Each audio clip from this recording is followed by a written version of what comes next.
We have some huge news to go over today. The Pittsburgh Steelers have made another move in ahead of a crucial game against the Colts this Sunday. The Steelers have made an interesting move, but not only that, we have multiple massive updates, including a devastating one surrounding Deshaun Elliott, as it has been confirmed surrounding his future this season. A ton to go over on this episode, ladies and gentlemen, as well as some comments from Mike Tomlin and others. Before we get into it all, if you're part of the percentage who aren't subscribed to the channel, this is a place to be for daily Steelers content, so make sure to hit that subscribe button. About 67% of you who are watching right now aren't subscribed. Folks, ton to go over today, and obviously the Steelers are a couple days away from their biggest game of the year. With the Ravens winning yesterday, all eyes now turn to the Steelers within the division, and they have made some more signings. We'll start with the signings, then we're going to dive into some of the updates ahead of the game. But you can see this here from a couple hours ago, and it was a part of a few of the signings they made over the past few days. Steelers signed former Eagles versatile offensive lineman. The Pittsburgh Steelers have added some much-needed depth alongside their offensive line, and basically goes on to say that they have signed Jack Driscoll. And I had a video covering some of the other signings a couple days ago.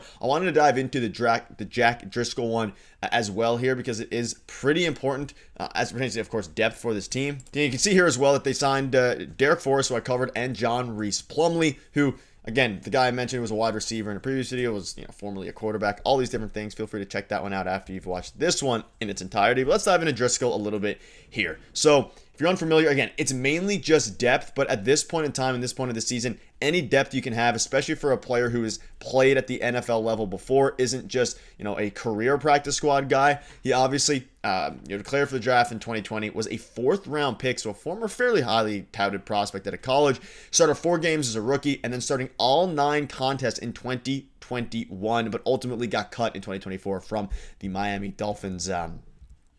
Didn't make the practice squad there. But he's only 28 years old, and his future role with the Steelers, you can see here, the only other offensive lineman on the Pittsburgh Steelers practice squad is Dylan Cook and Stephen Jones, and neither of those guys have even sniffed the NFL level. So if any injuries happen, depending on other things that happen, he will be the next man up. So let me know down below what your thoughts are on this. It is, again, not a signing that's going to tear the roof off of the building or anything like that, but it is someone who at this point in time is some much needed depth, especially for an offensive line that hasn't been too terrible at times, has been okay at times, been great at some other times this season ahead of Aaron Rodgers.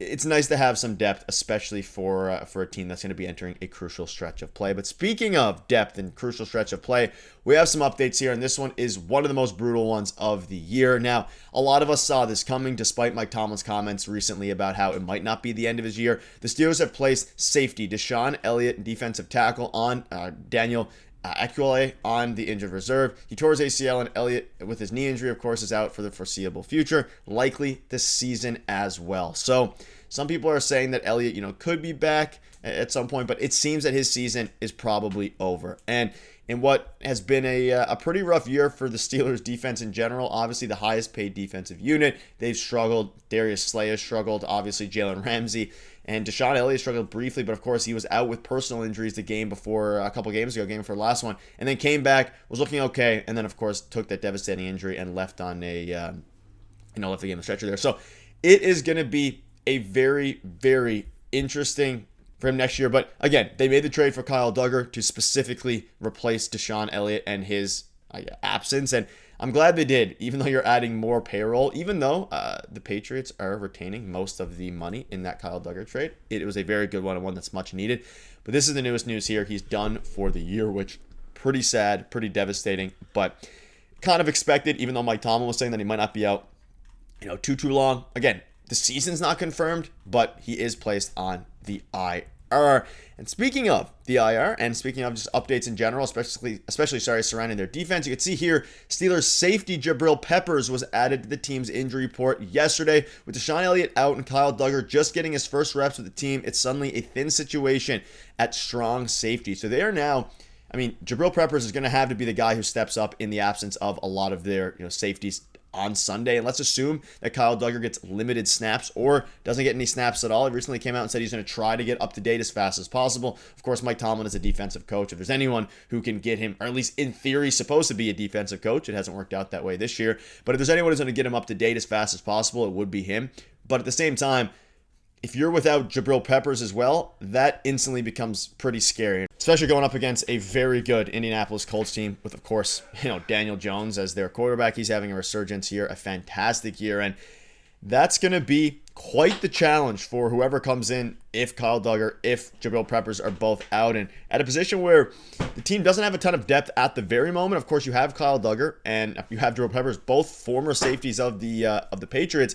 Got to go out, got to take care of business either way. So it's going to be quite the interesting ride here. And again, they made a bunch of signings to try and help out the practice squad with some. Derek Forrest, he would probably be the guy. And I had a video on him a few days ago as well. Like, if others aren't available, they'll probably use Derek Forrest as a potentially, depending on how things go here. But if Joel Prepper's unavailable, Kyle Duggar's unavailable, of course now Deshaun Elliott's unavailable. Keep an eye out for some of the guys they signed in the practice squad, and that's why these signings actually matter. Like, on the surface, they're tiny signings, but then you have one injury, especially in a riddled league like the NFL, or injury riddled league like the NFL rather. Things can take a turn very quickly. So let me know down below what your thoughts are on that. A couple other things here I want to go over. We can go over the full practice squad here, the full injury report, and feel free to pause and squint. Apologies for the small obviously screenshot here. But looking at some of the other guys, again, Jabril Peppers, Kyle Duggar, there's a lot of guys. Some of them are questionable. Some of them are obviously not questionable. Some of them should be playing, but at the end of the day, they have to go out and perform. And luckily, Pat Freiermuth should be good to go on Sunday, and you're going to need him, right? Aaron Rodgers, you're going up against the Colts. You're going up in a must-win game at this point. Everyone seems to be a must-win game. Every game that is, because the Ravens, they look really good now with Lamar Jackson back. You have the Bengals. They still have, yes, they're 3-5. They have a pretty easy schedule. Joe Burrow, obviously the potential of him returning is scary. Go out and win the game. You have Jaylen Warren coming off of one of his best games of the year. You have DK Metcalf. And this is one of the last chances for Calvin Austin and Roman Wilson before the trade deadline. All signs point to a new wide receiver coming in. So if they want to make an impact and make, a really good impression before the Steelers ultimately upgrade, whether that be through Marquez Valdez-Scantling, whether that be through a guy like Jacoby Myers, Chris Olave, all those guys, though I don't think the Saints are trading Olave, this will be the time to do it. And it's going to be interesting to see what happens with a very, very beat up secondary, very beat up defense, but at the same time, your guys you're paying all the money in the world are still available. You have, of course, TJ Watt, you have Darius Slay, who might even be traded. This might be Darius Slay's last game as a Steeler, even though he was only acquired and has only played a handful of games anyway. There's a lot of rumblings going on around that, so I'm looking forward to it. At the same time, it is certainly not ideal to have some of these injuries, but yet again, this is why you make all these little signings. That's why you sign offensive tackles in case someone goes down. That's why you sign extra safeties like Derek Forrest, who has some NFL experience, in case guys like, in this case, of course, Jabril Peppers go down, or if Kyle Duggar, who isn't necessarily going to be fully available yet for the game, depending on how things go with their their practice over the next few days. It's going to be quite the interesting one. And one little stat here I want to dive into before I wrap up. You can see here, a handful of Steelers fans on here would have you believe Aaron Rodgers has been underperforming and missing open wide receivers. Meanwhile, no one has had his receivers covered more thoroughly through this year. So, very interesting here. I think Aaron Rodgers is having a great year. If they want to bring him back next year, they've been not creating a ton of separation, the wide receivers. You obviously have DK Metcalf, but like I mentioned, beyond that, you don't have a true route runner that can, just run true routes for Aaron Rodgers. And Aaron Rodgers is one of the best throwers of all time. And you're at a point now where you need to upgrade the wide receiver position. And if this graphic doesn't show you why, then I don't know what to tell you, because there is improvements this team can make. People feel like the sky is falling down a little bit. It's not. You're still first in the division. Yes, you have some footsteps behind you. You have your shadow approaching, but you can go ahead and take care of business. You control your own fate. It's the hardest schedule out of the remaining group in the division, but go ahead, take care of business, and let me know down below what your thoughts are on all this. Thank you guys for watching. You guys are beasts.